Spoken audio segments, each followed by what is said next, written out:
colgados del aro. Pues nada, pues venga, aquí las cosas van a Sin cajón. anestesia.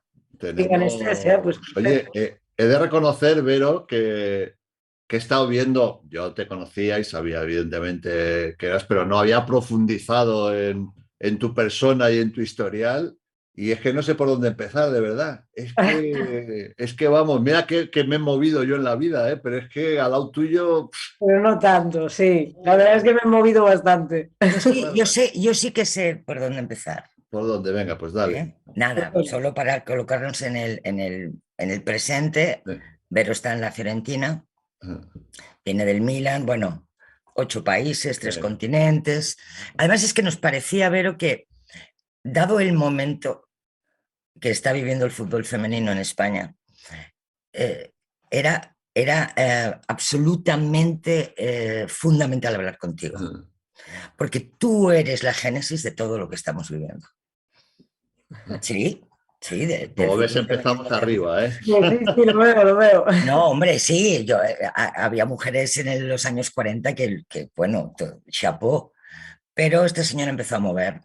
Esta es la que se fue y era pues el referente de toda esta generación.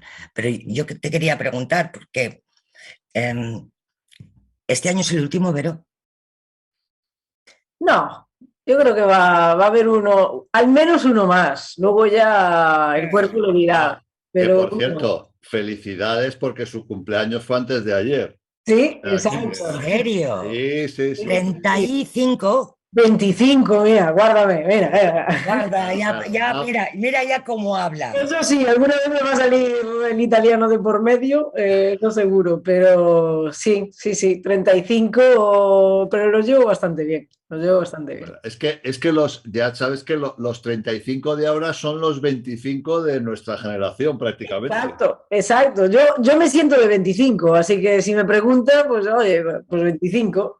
No, y si vemos que cada vez más, o sea, antes hablabas de deportistas que seguían en la élite con 35 y lo dabas como una excepción. Fíjate hasta dónde ha llegado y ahora, vamos, no sé porcentajes, pero vamos, mayores de... Hay un porrón.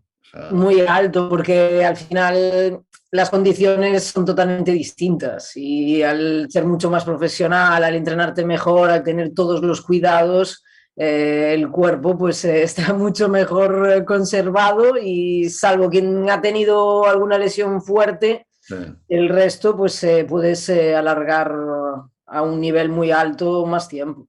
Oye, y lo que decía Olga ahora, que sí que es verdad que hay un momento, bueno, está constantemente ya la presencia, eso que se pedía hace años, ¿no? De presencia en los medios. Ahora, bueno, es que ves 3 años ahora ha cambiado radicalmente. ¿Tú te sientes, hasta qué punto te sientes partícipe? O sea, porque eres pionera, ¿no? Entonces me imagino que habrá una mezcla, digo yo, de decir, joder, fíjate, hemos llegado hasta aquí y yo he puesto un granito de arena y por otro lado, joder, ¿quién tuviese 22 para empezar ahora? ¿No? Sí, esa idea está siempre en la cabeza, ¿no? De decir, pues por un poquito no me ha tocado vivir solo lo bueno, claro. Porque yo al final digo que a mí me ha tocado vivir un poco todo, cuando no había nada, cuando empezaba a haber algo pero tampoco mucha cosa, y estos últimos años pues disfrutando de cosas que hace 5 años eran impensables.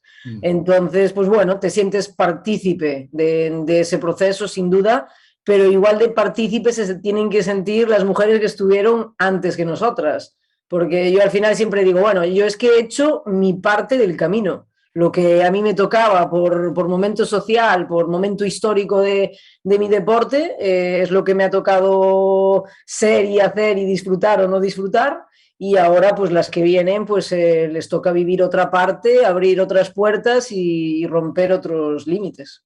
El otro día cuando viste el Camp Nou lleno, con 90.000 personas, quiero a ver si eres capaz de explicar sensaciones. O sea, te emocionas sin duda. Yo no sé cómo estaban las jugadoras allí, pero todas sentíamos pues una envidia muy sana, porque como decía antes, hace un par de años el llenar, ya no te digo el Camp Nou, o sea, cualquier estadio, era muy, muy difícil. En algún sitio concreto, una final, un algo. La Copa de la Reina, eso sí. Pero en España era prácticamente imposible. Yo he vivido algo parecido en algún otro país, pero era algo imposible, impensable. Y el otro día cuando ves a toda esa gente, ves 2 equipos españoles jugando, pues bueno, es la prueba clara de que cuando las cosas se hacen bien, de cuando realmente se apuesta y cuando realmente pues, se organiza el evento, se le da visibilidad, el fútbol femenino interesa. Y yo creo que esto también tiene que ser un ejemplo para el resto de deportes femeninos. Cualquier evento deportivo, si lo organizas mal, no va nadie,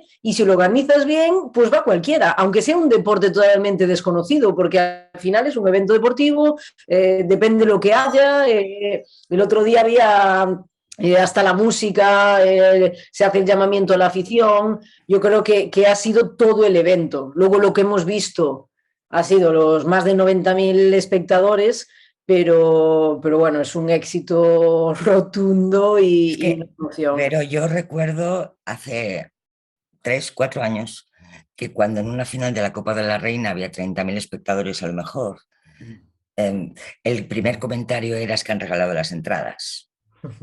¿Lo recuerdas como yo? Sí, sí, sí. Incluso ahora se dice, bueno, es que lo que más he escuchado, sí, pero es una vez, es un día. Entonces, cuando una semana después se vuelven a vender todas las entradas y los palcos VIP pagados y todo esto, entonces dices, bueno, ¿cuántas más excusas vais a tener? Porque al final es como, bueno, sí, es un día, bueno, es esto, lo otro, pero ahora realmente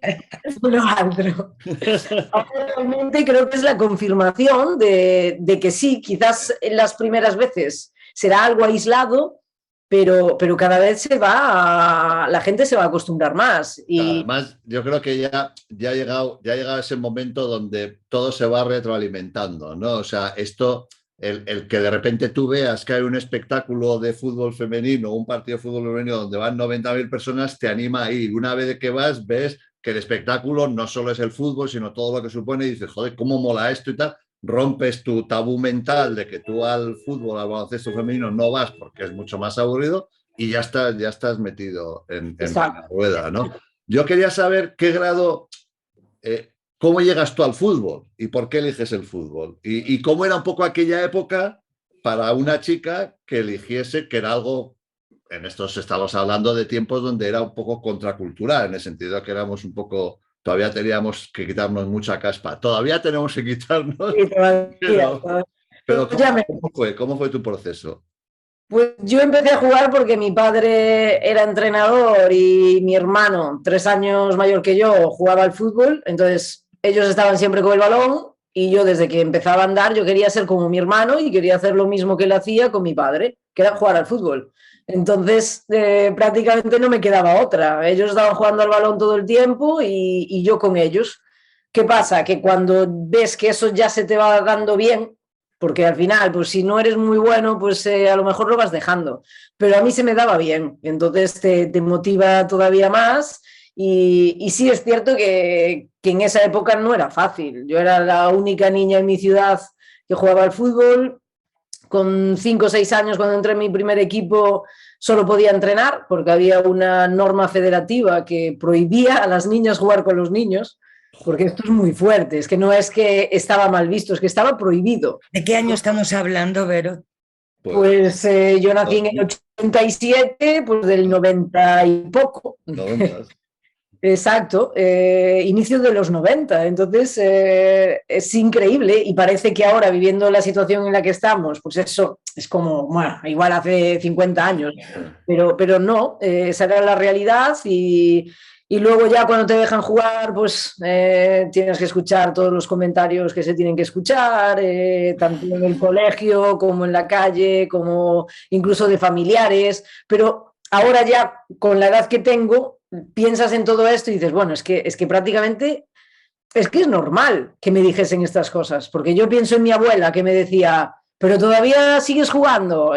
Claro, es que es normal, por la vida que ella ha vivido y por la educación que ha tenido, era muy difícil el cambiar esa mentalidad. Y y no fue fácil, pero bueno, yo en el momento que vi que había una opción de poder ser profesional, dije, da igual al país que me tenga que ir, esto es lo que quiero ser y bueno, pues todavía lo disfruto.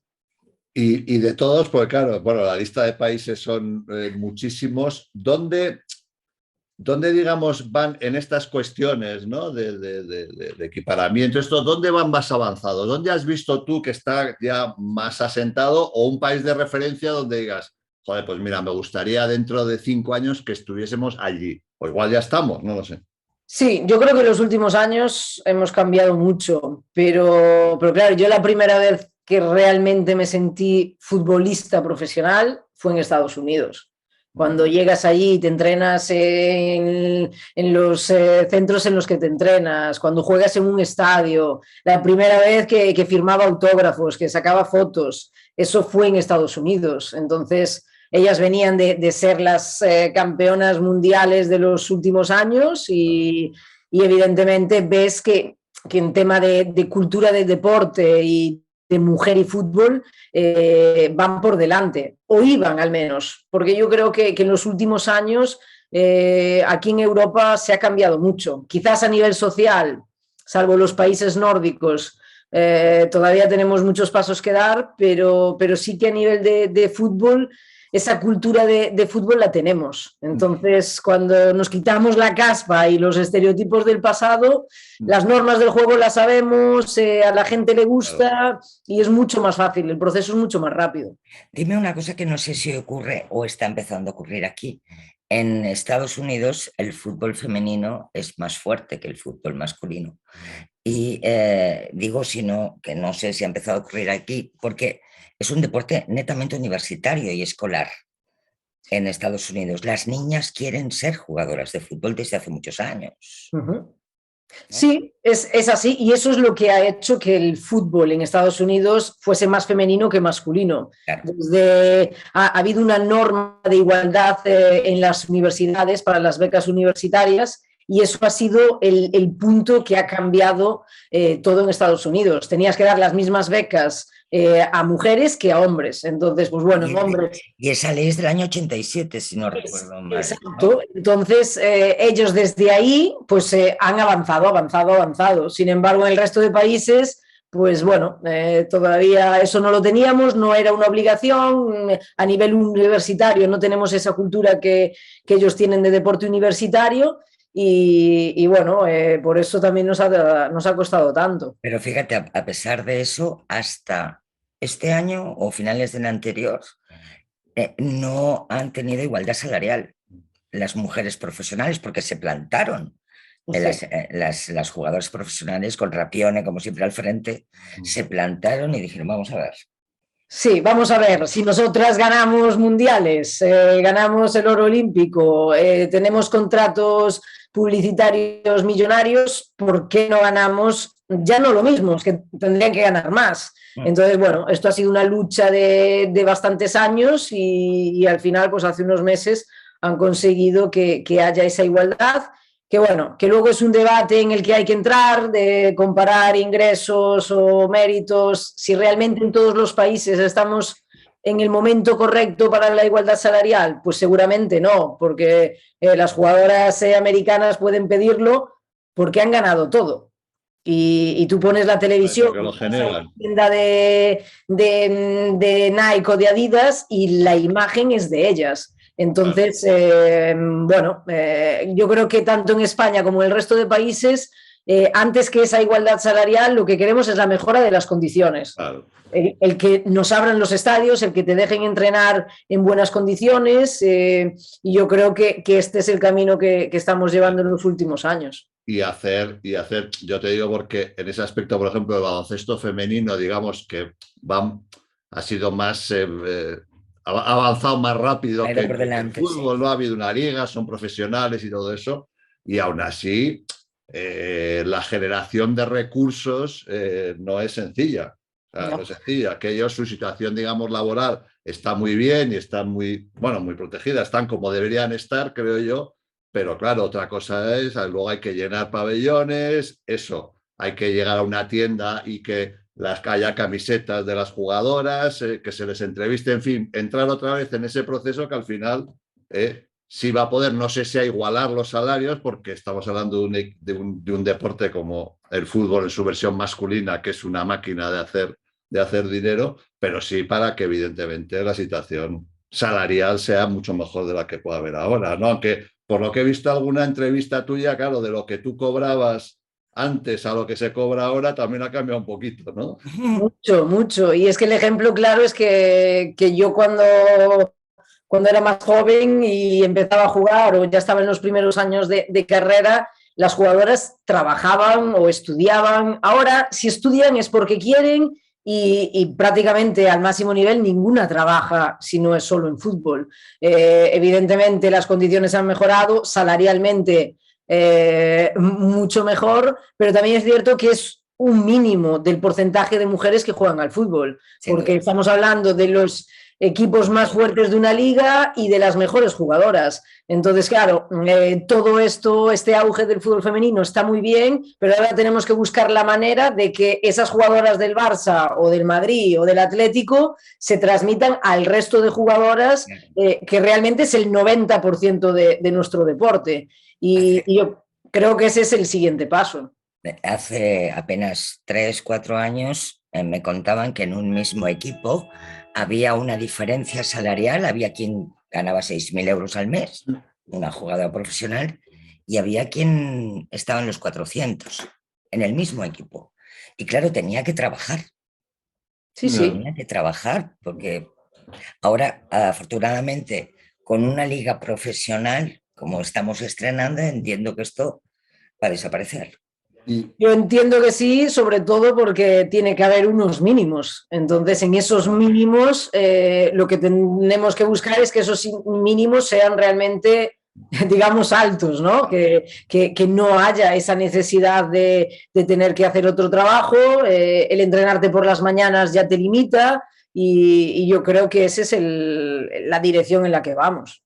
Y luego otra cosa, yo creo que también muy importante es que tú también lo has dicho alguna vez, que claro, tú cuando empezaste no había referentes o había mucho menos, ¿no? Incluso los referentes muchas veces al principio se le preguntaba a una jugadora de fútbol, ¿cuál es tu referente? Pero que si era Maradona, Cruyff, o sea, que te diga el suyo. El fútbol decía, no, mi referente es Zidane y tal. Y dices, bueno, ahora afortunadamente todo eso ha cambiado, claro, o sea, vosotras sois referentes y a vosotras os están viendo ahora un montón de niñas que cuando se les pregunte será Vera, ¿no? Digo yo. Correcto, sí, sí. Y es que yo siempre pongo el mismo ejemplo.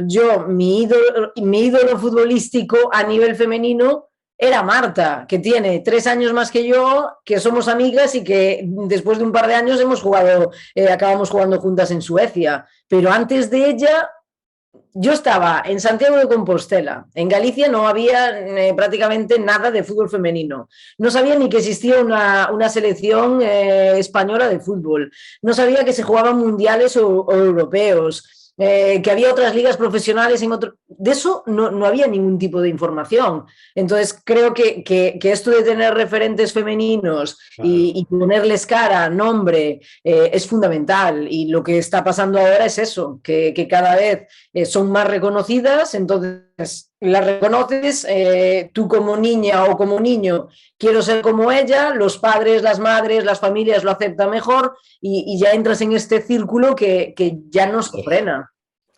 Y compartí con Vero hace 3 años una cosa preciosa que hace la Real Sociedad, y es Cultura, un festival de fútbol y cultura, y ese día pues moderé una mesa de fútbol femenino, estaba Vero, estaba Naikari García, estaban todas las jugadoras de la Real, ¿te acuerdas, Vero? Y yo me acuerdo que a todas les preguntabas, ¿quién era tu referente? Vero. Entonces le preguntas a Vero, ¿quién era tu referente? Dice Ronaldo el gordo. Bueno, es que eso son palabras mayores. Ronaldo el gordo, el bueno, porque siempre ha habido un Ronaldo bueno que era el gordo. El otro Y ese día aprendí también una cosa que no sé si se va a poder cumplir, espero que sí, de momento hay signos de eso, porque todas reivindicaban que no querían parecerse a la liga de fútbol masculina. Dejadnos hacerlo a nuestro modo. ¿Recuerdas, Vero, que lo decían? O sea, no nos comparéis. Nosotras queremos hacerlo a nuestra manera. ¿Tú crees que eso es posible? Si soy sincera, creo que no. Gracias por tu sinceridad. Porque, por suerte o desgracia, en el momento en el que entra el dinero en juego, es como un pastel que todos quieren su parte. Entonces, esto indirectamente corrompe también a las jugadoras porque a nivel mental, a nivel emocional, repites los mismos errores que se están repitiendo en el fútbol masculino diariamente. Y yo creo que esa es la dirección peligrosa que podemos llevar. Yo espero que algunas cosas se sigan manteniendo. Siempre he dicho que el fútbol femenino es un deporte mucho más cercano al aficionado. Eso tenemos que conservarlo, porque en el momento que nos convirtamos en estar mucho más distantes, que es lo que pasa a nivel masculino, vas a perder un poco esa esencia. Mucha gente viene a los campos y les gusta el fútbol femenino también porque es mucho más puro, no hay tanta falsedad en el juego de intentar pues engañar. Exacto. Si eso también se pierde, pues al final perdemos nuestra esencia y nuestra fuerza. Así que, bueno, se pueden corromper algunas cosas y cometer algunos errores que ya se han cometido a nivel masculino, pero yo creo que algunas cosas tenemos que hacerlas a nuestra manera y mantenerlo. Oye, de todos, antes te he preguntado en qué país, digamos, el fútbol estaba mejor considerado, o más asentado, o más evolucionado, lo que sea, pero de todos los sitios, ¿dónde has vivido mejor? Porque has estado, bueno, has estado en Suecia, en Estados Unidos, en Alemania, en Francia, en Italia. Hazme de agencia de vida. ¿Dónde me recomiendas ir a vivir? Pues yo te recomiendo que, como buena gallega, y parece mentira, pero yo cuando vuelvo a España y cuando escucho a la gente quejarse de todo, digo, es que tenéis razón, pero iros afuera, que fuera también tienen los mismos problemas o peores. Entonces yo creo que en España se vive muy bien, sobre todo si estás en un sitio donde hace un poquito de sol, ahí ya es perfecto. Pero bueno, si pienso en los países en los que he vivido, a mí Suecia me ha gustado mucho. La calidad de vida que tienes allí es muy buena. El invierno es muy duro. Entonces... Bueno, pero tú venías de Galicia, donde ahí la luz no sobra, no sobra, o sea, tenés la luz justita, con lo cual en Suecia no ya estarías casi como... Pero Suecia como país a nivel social me ha gustado mucho, y luego la experiencia americana a mí me ha marcado mucho. Me ha puesto también en el mapa a nivel en mi profesión, pero bueno, todo lo que veía de las películas, pues luego lo vivías allí, y a mí Estados Unidos es un país que me gusta. ¿Y ahora no te estás haciendo un máster de historia del arte? Podría, pero no es lo mío la historia del arte. Oh, fíjate dónde estás. Sí, bueno, pero lo mío va siempre relacionado al deporte, y ahora estoy haciendo un máster de... No, pero yo hablaba de forma figurativa, porque sé que estás haciendo un máster. Cuando te llamé estaba... ¿Del universo? ¿Un máster del universo? Del universo.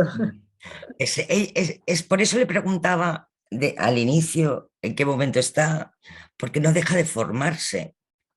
Vero no deja de formarse pensando en el futuro.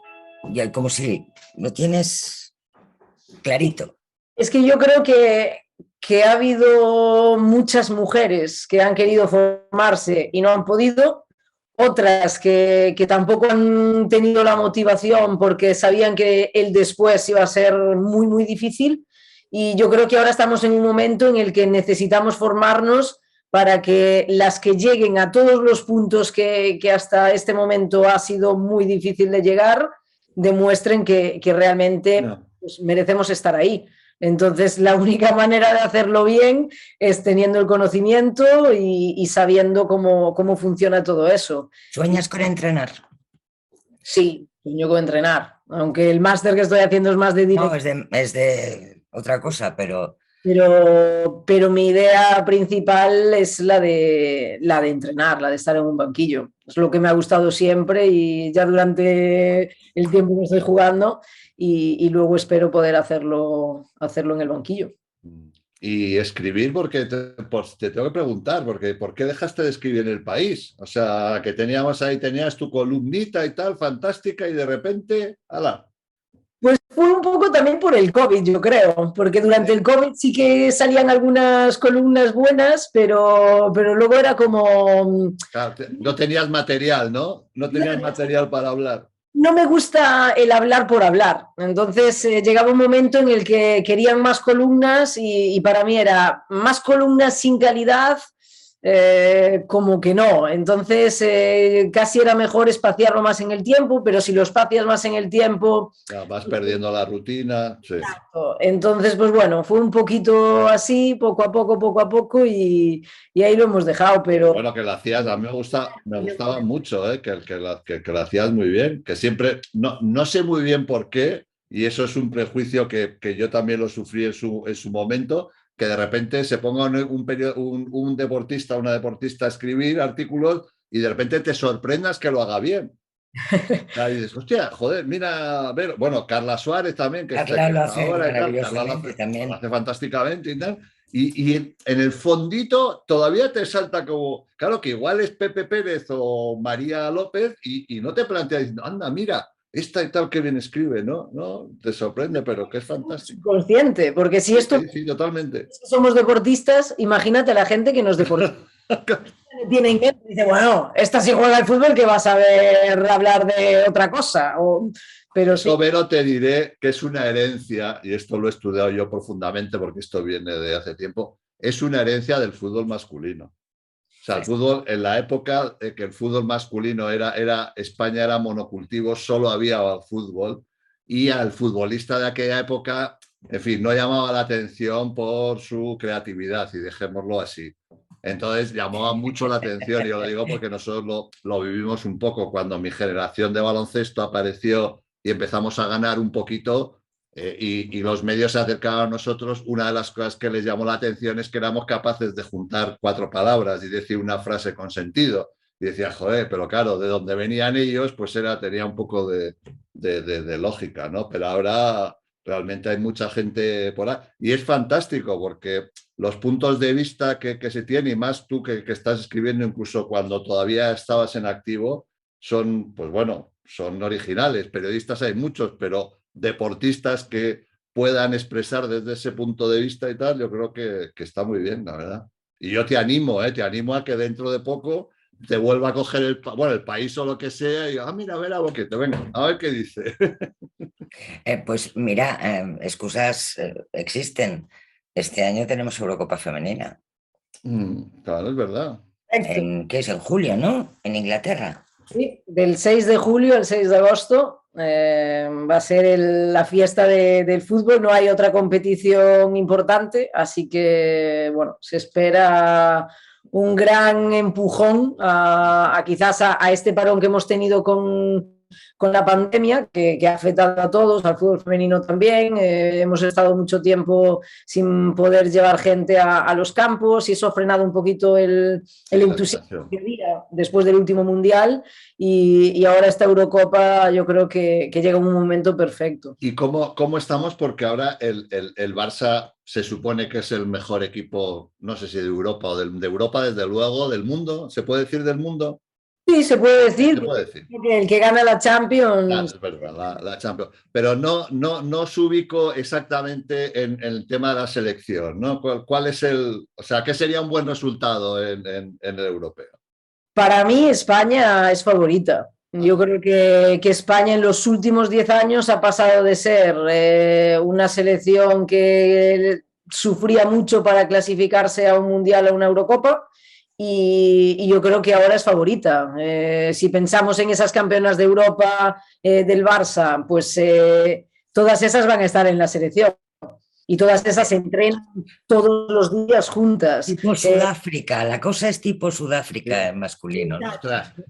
Ese es un punto, eso va a ser un flipe que no se ha hecho todavía, el día que una selección española femenina de lo que sea haga un parade de estos, ¿sabes?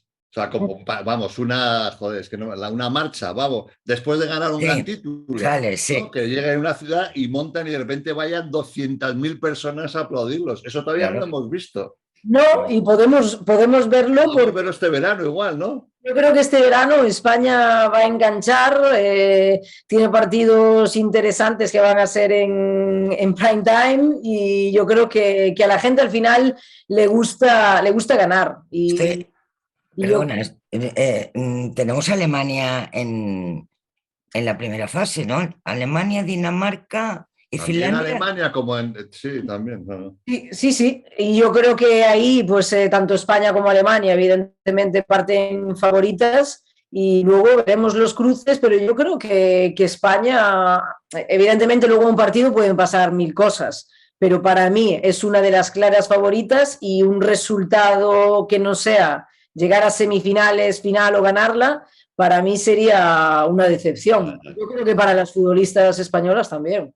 Oye, una curiosidad un poco tonta por mi parte, porque no sé que el balón de baloncesto femenino es un poco más pequeño que el masculino. ¿En fútbol el balón también es más pequeño o es el mismo balón? No, es el mismo balón, la misma portería, el mismo campo. La misma. No me trates a la misma portería, ya sabía que era la misma portería. Pero el debate está ahí, hay mucha gente. Bueno. Quizás el balón un poco más pequeño, o la portería más pequeña, o el campo más pequeño, o menos minutos. Pero bueno, el fútbol es un deporte bastante reticente a los cambios y cuesta mucho el hacer algún cambio de ese tipo. Así que nada, estamos con lo mismo que ellos y nos adaptamos con nuestras condiciones y lo hacemos como podemos. Es reticente a los cambios, pero esta mujer que está hablando con nosotros, a la que no le dejaban jugar con los chicos y tenía que irse al parking a dar balonazos mientras tanto, vamos, no lo pueden decir muchas, yo creo que debe ser la única. El estadio de su ciudad se llama Estadio Vero Boquete, perdón, en aquel sitio donde no le dejaban jugar, ahora lleva su nombre. ¿Cómo te quedas y tú? Y tú sin pabellón. Y yo no tengo eso. Bueno, pero o sea, lo de Vero es justicia y lo mío es una injusticia. Pero vamos. No, pero hombre, eso tiene que molar, ¿eh? Tiene que molar mucho, ¿no? ¿O qué? Mucho, porque normalmente estos tipos de reconocimientos, lo primero, llegan a hombres y lo segundo, llegan cuando ya no están. Cuando ya han hecho su carrera, ya se han muerto, ahora les dedicamos el estadio. Y yo pues he roto un poco todas esas normas, digamos, porque estoy inactivo, soy mujer y le dan el nombre al estadio de fútbol. La primera vez que me lo dijeron, yo digo, bueno, esto a vosotros se os ha ido la cabeza. Y dicen, no, vamos a plantearlo en el ayuntamiento del resto de partidos políticos. Yo creo que fue la primera vez que todos los partidos políticos estaban de acuerdo. O sea, que eso para mí pues también es un orgullo y evidentemente ya no solo te hace ilusión que lleve tu nombre, pero yo creo que el que sea un nombre de mujer, un estadio de fútbol, a nivel social es un paso de gigantes. Y en una ciudad como Santiago, además, llegan los peregrinos de tantos países y la primera señal de es ciudad, Estadio Vero Boquete. Claro. Bueno, allí que el camino de Santiago, realmente todo es camino de Santiago, prácticamente, todos. La de gente que estos días lo debe estar haciendo ese camino. Bueno, y que se va a encontrar con el Estadio Vero Boquete en breve. A mí me llegan un montón de notificaciones en Twitter, en Instagram, de la gente cuando llega y ve Estadio Vero Boquete y ¡pam! O sea, que es algo que bueno, te lo recuerdan diariamente. Oye, y estuviste también, y ya por mi parte, estuviste en China también, ¿no? Has estado, vamos. ¿Y qué tal la experiencia? Porque ahí sí que, porque has hablado Suecia, Estados Unidos, bueno, más o menos podemos tener la cabeza algo parecida, pero claro, China es otro rollo. Es otro mundo totalmente paralelo al nuestro.